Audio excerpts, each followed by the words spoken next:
The most important thing in my life is my wife, and I will not have her hurt or suffer because you had a hard life. Hers hasn't been sweetness and light. Listen to her story sometime. See if you have any empathy. Are we clear here? She had paled and backed away from me, but just as soon as I stopped, she got her bravado back. I don't need a father figure. I don't need a sister or a mother. I don't need a damn thing from either of you. Clear enough. I turned to Amanda, hugging her. She started crying. I stroked her hair. I'm sorry, honey. I know how bad you wanted this. It seems you may be too late. It's not your fault. You hear me? It is not your fault. Maybe she'll eventually grow up and realize that. I stepped back and looked at both of them. I'm going to start the grill. You two talk. See if you can come to terms. Celeste, you're here for at least the night. I expect you to be civil. And stop cussing. They talked while I set the grill up and cooked. I left the curtain open, just in case. I could hear the yelling, see Amanda crying. It broke my heart. Then Amanda said something that caused Celeste to cry, and they started hugging. Maybe there was hope after all. There wasn't much conversation over dinner, but there were no outbursts either. Celeste ate 2 steaks and 2 huge baked potatoes. She even helped Amanda wash the dishes. They came into the living room to tell me they were going out for about an hour. They had things they had to pick up. Clothes for Celeste, I guessed. I sat and thought while they were gone, wondering about a society that treated children like unwanted baggage. They came back, and Celeste was actually giggling. She even said goodnight to us after modeling her new pajamas, complete with feet. We talked in the bed after she was asleep. Can we keep her? At least for a while? I'll be responsible for her. You won't even notice her. I gave a dry chuckle. I doubt that. All right, she can stay, temporarily. But she has to behave. Thank you, honey. I knew I could count on you. The state was happy to give Amanda custody. She was in a stable marriage, lived in a good neighborhood, and had references from Sam, Helen, and half the bar. Plus, they wouldn't have to pay anything. It threw them for a loop when I asked where her Social Security money was. No one had filed it. I got a lawyer and he did the paperwork. When it was settled, they had to give all the money she was due for the last 8 years to her, to us actually, as guardians. She also got $700 a month until she was 18. We put it into a college fund. She could access it at 18 if she went to school. If she didn't, she got the full amount when she was 21. It would almost be enough to pay for the full 4 years if she was careful. Celeste wasn't as grateful as we had hoped, complaining she should get it sooner, to buy a car. That's almost 4 years away. Let's see what happens between now and then. I ended up being the bad guy, to make it easier on Amanda. Celeste resented it tremendously, but knew better than to try to play us off each other. The first time got her grounded for a month. She was behind in school, mostly from not paying attention. She refused help from me at first, but Amanda kind of forced her, giving her rewards for good grades, so she started listening. During this time, I was doing really well at my job. The campaign for the winemaker was a roaring success and led to bigger things. My boss was scared to death I was going to leave. He knew I'd had offers, so he struck a deal with me. I could buy into the company, and he'd match every percent I bought up to 7. At current valuation, I would be able to afford about 1% a year. So in 7 years, I'd have 14% of the company. Amanda and I talked it over and decided to do it. I liked it here, so did Amanda. Celeste ran away twice. The first time she was gone for days before they found her at a bus station a state away. Amanda cried the whole time she was gone. She came back, defiant and angry. I waited until I could talk to her alone and laid it out. You know, you'd be a good kid if you'd let yourself. You're pretty smart. It looks like you could figure out what kind of life you would have in the streets. A drugged, disease-riddled 304 most likely, old before your time and dead before 30. Is that what you want? Here it is, plain and simple. You run again, and you won't come back. In 3 more years, you'll be 16. I'll pay your court costs for emancipation, give you your Social Security money, and wish you a nice life. But my wife has just about shed her last tear over you. Do you understand? I think I scared her. 6 months later, she didn't come home from school. When she showed up, she found the doors locked. Thank goodness Amanda wasn't there. I opened the door and talked through the screen. I've already boxed her shit. You can come in and wait for DSS. I've already called them. They should be here in about 45 minutes. I opened the door and let her in. She huddled on the couch, rocking back and forth. Soon she was crying, then begging. Please, please, please don't send me away. I'll be good, I promise. I didn't mean to leave. I panicked when I got busted for smoking at school. They suspended me for 3 days. It'll kill Amanda. I didn't know what to do. I was surprised. She hated smokers. Were you smoking? No, but I was with them, cutting class. Please don't send me away. Celeste, look at me. She raised her head. You have got to learn you have a support system. Amanda loves you. I love you. We're a family. We're here to provide guidance and a good home. And love. Let us do our job, all right? You should have come to us and told us what you did. We would have punished you, been disappointed, but we wouldn't have stopped loving you. The tears started in earnest when I told her I loved her, and she flew into my arms, sobbing her heart out. Amanda walked in. What's going on? She asked, nervously. Our child is growing up, honey. She did something bad, got caught, came home, and told me all about it. I truly believe she understands what she did and is sorry. I'll let her tell you about it. Here. I handed her off and went outside, catching the DSS worker at the mailbox. Hi, Denise. Sorry, it was a false alarm. She got caught doing something she shouldn't have and got suspended for 3 days. Nothing real serious, but she was afraid to face us. Amanda is with her now, getting to the bottom of what happened. They're inside if you want to check on them. She sighed. I ought to, but I think I can trust you. Now I can get home and cook Fred's dinner and eat as a family for once. Thanks, Denise, I said, feeling bad for taking time away from her family. Why don't you guys come over Sunday? I got a couple of Boston butts I've been thinking about roasting. That sounds good, Jace, but it's homecoming at our church. There's going to be a big meal. Why don't you guys come there instead? There's an informal competition among a few of us to see how many guests we can get to come. You guys might put me ahead. I told her I'd run it by the girls and went inside. Who was that? It was Denise, honey. She saw me outside and stopped to invite us to homecoming. You guys want to go? I wouldn't mind it. They got that new young reverend. He's kind of cute. I'll give her a call, see what she wants me to bring. Celeste watched me, grinning.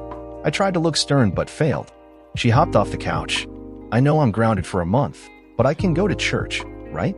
Bobby Smith goes to that church, doesn't he? Celeste, you're 13. You've got time for that later. Much later. Between you two, lightning will strike the church. They both grinned at me, and Celeste said, "Men," then went to help her sister with dinner.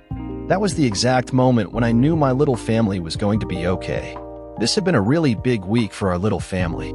Celeste had made the honor roll for the first time and was due to start learning to drive over the summer. The thought of someone that young driving scared me pretty bad. Amanda graduated tonight, holding her diploma like it was life preserver in a stormy sea. She even got to make a little speech that brought the house to tears. She talked about her childhood, her sisters, the fact that she had come so far because she had someone who believed in her and wouldn't let her stop. She thanked me for being the best husband ever, and Celeste for being a perfect daughter. Have faith, have hope, believe in yourself.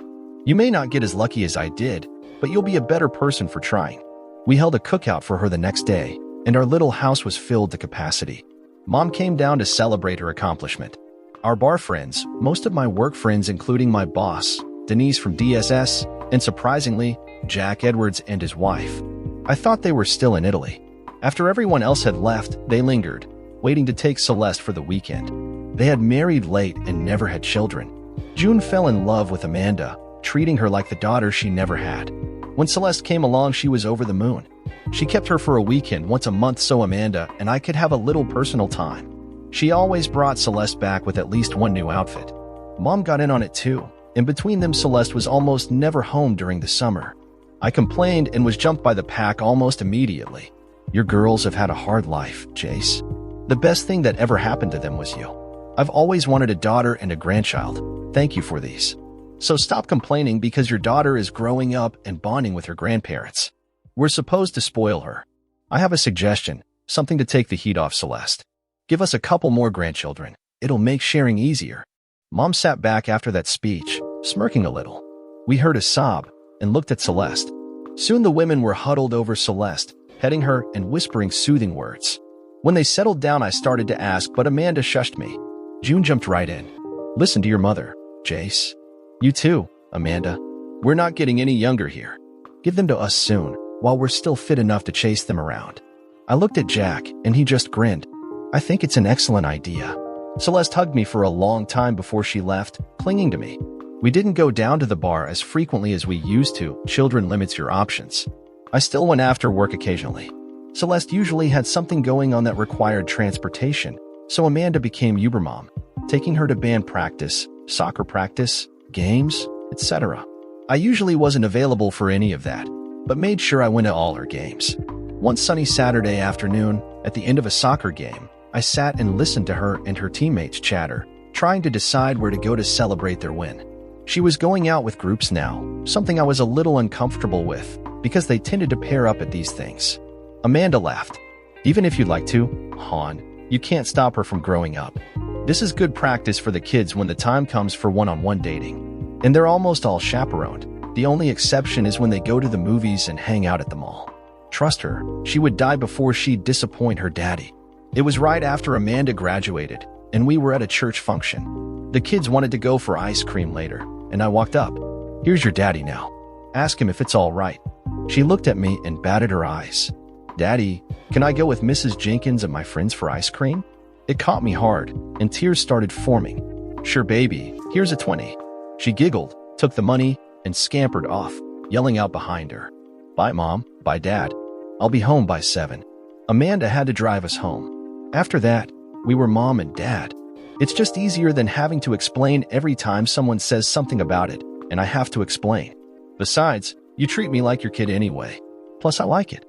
She explained, grinning. I liked it too. Our friend Sam had a stroke. Not a really bad one, but serious enough he had to cut back on work. All their friends pitched in, but it was soon apparent Helen couldn't keep up. Amanda came to me one Sunday afternoon after church. We were going to ride. Celeste was off with friends. Before we go, I need to ask you for something. Let me get it all out before you say anything. It's important to me. I hoped it wasn't bad. I love being mom to Celeste. I love being your wife. But Helen needs help, and I want to use my degree. I've talked it over with Helen and Sam, and they're all for it. I want to go back to work at the bar. Not as an employee, but as a partner. Helen will run the bar, with Sam's help. I'll run the kitchen. Will you think about it? I did, while we rode. We stopped at the bar, and I looked at it with new eyes. It was in good shape, but could use a little sprucing up. Helen came by and Amanda excused herself, going into the kitchen. What do you think? I think it's a lot to consider. I don't want to lose my wife to a business. You know my past, and I'm a little sensitive about my wife being on a different schedule. Plus, we have to consider Celeste. And I'll need to know how much money we're talking. In the end, I'll probably say yes. She knows I can't refuse her. Helen patted my hand. You won't lose her, honey. She's already got it planned to where she won't be away from you that much. Once the startup is complete and everyone is trained. She has big plans. She's even got me and Sam excited. So we talked it over. I had long since turned our finances over to her. She was really good at stretching dollars. Oh, I had a general idea, but she usually paid the bills. Our vehicles were all paid for. Even the 3-year-old minivan she had to have to transport Celeste and all her friends. We had bought our house when the lease was up. It was small, but suited our needs.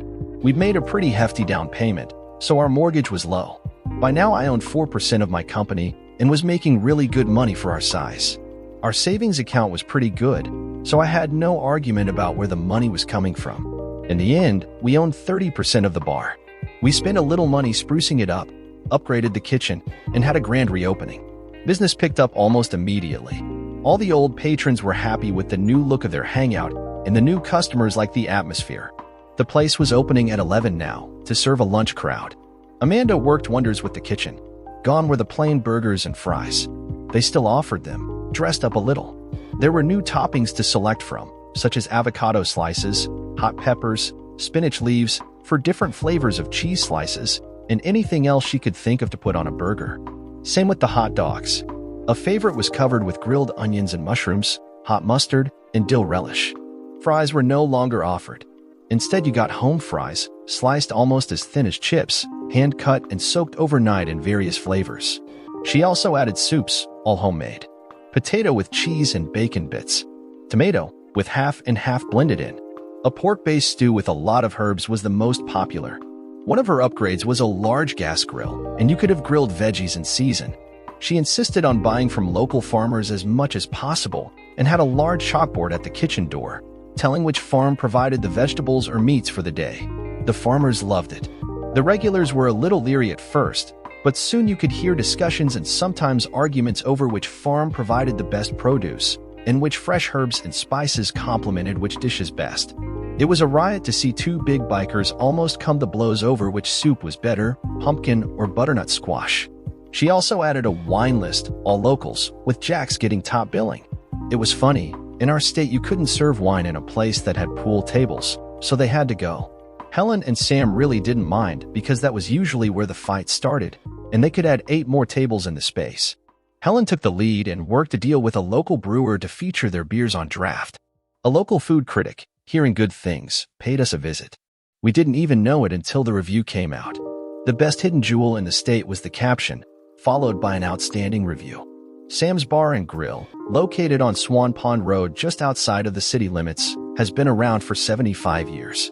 A local favorite, the addition of minority owner Amanda Gooding and her recent upgrade of the kitchen has pushed it out of the shadows and into the limelight. I'm sure the regulars would have preferred it stayed local, but word is spread and there's no going back. Blue collar, white collar, bikers, farmers, college kids, you'll find them all rubbing elbows in an amiable mix. The only time I heard raised voices was when 2 patrons disagreed over which herb should be dominant in the pork stew, rosemary or basil. I sided with the biker because, well, he was bigger, and I've always liked rosemary. It features simple fare, well seasoned and prepared at a reasonable price. The service is excellent, the atmosphere relaxed, and it almost sparkles, it's so clean.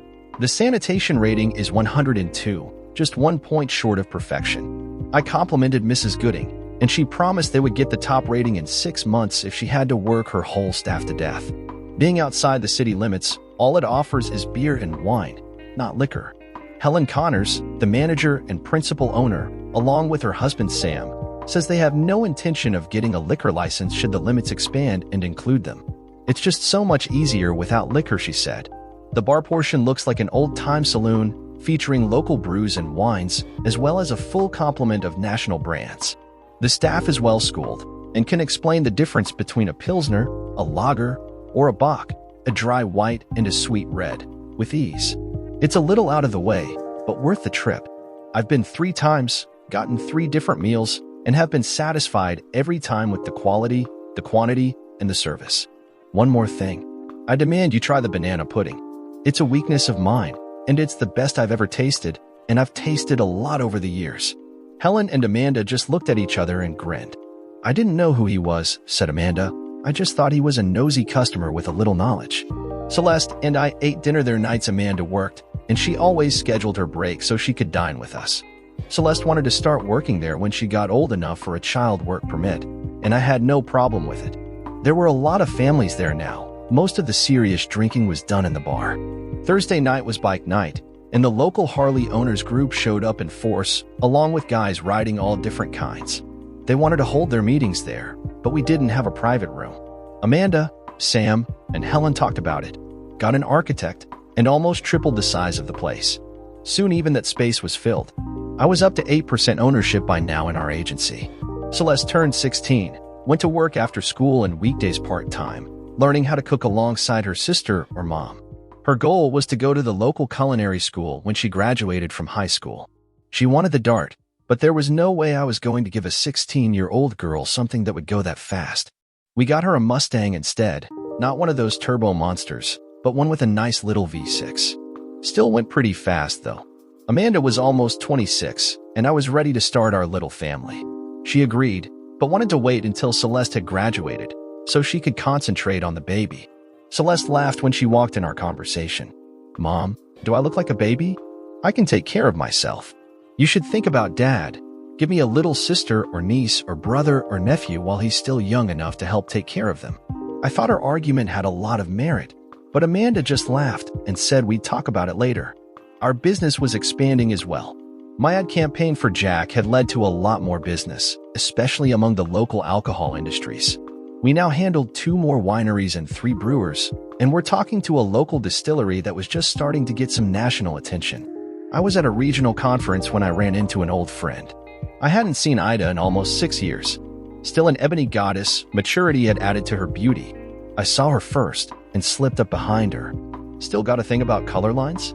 I got tired of waiting for you. But there's a lot of white boys in here right now practically drooling over you."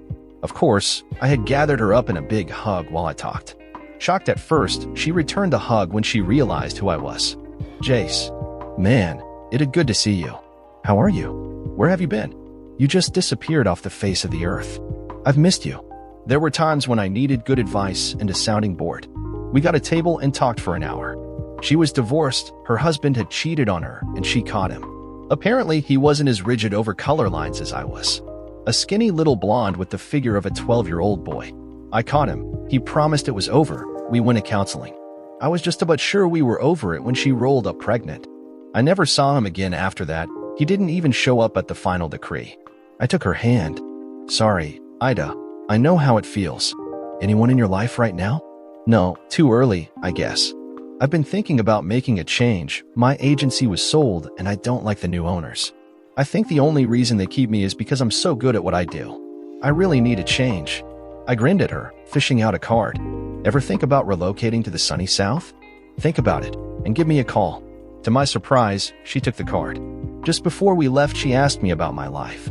I held up my hand so she could see the wedding band. I literally thank God every day for the life I have now. I've got a great woman, a good daughter, an excellent job, and a large group of really nice friends. Here, I fished out pictures of Amanda and Celeste. She looked at them in wonder. "How in the world did you end with a woman this beautiful? And the daughter looks just like her except for hair color.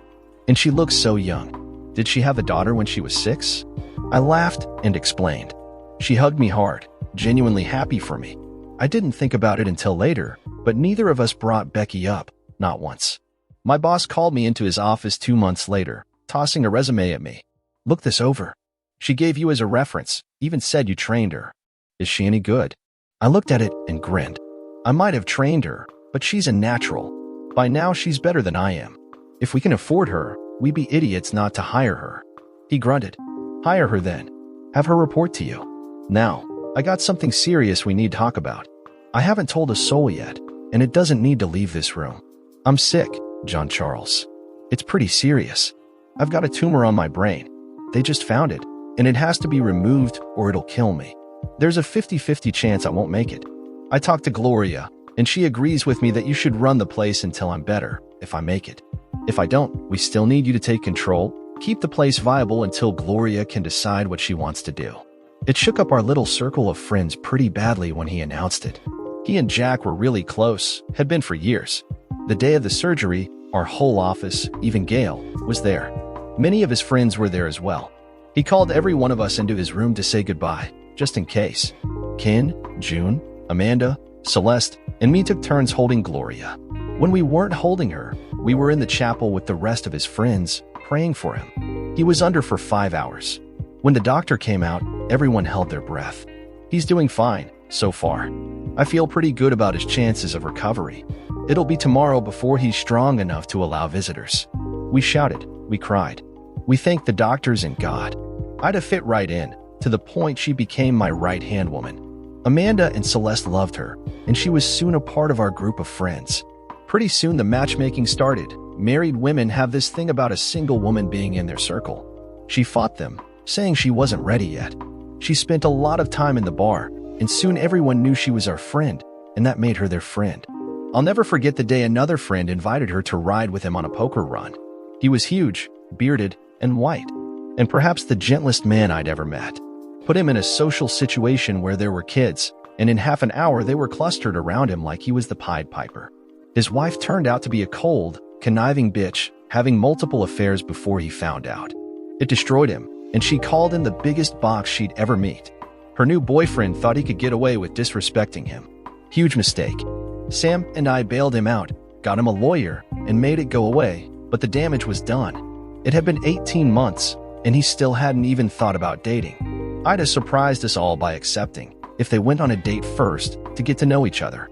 It must have been a heck of a date, because they smiled like crazy on the poker run. 8 months later, she was sporting a really nice rock, and was 3 months pregnant. My life took another dramatic change when I was contacted by a woman, Alice Johnson, to see if we were interested in doing a campaign for her. She even had it planned out. That gave me pause. Clients rarely have good ideas, and some is so married to them they insist we do it their way. I usually steered them towards someone else, because when they tank they never understand why. She was a personal manager, specializing in fighters.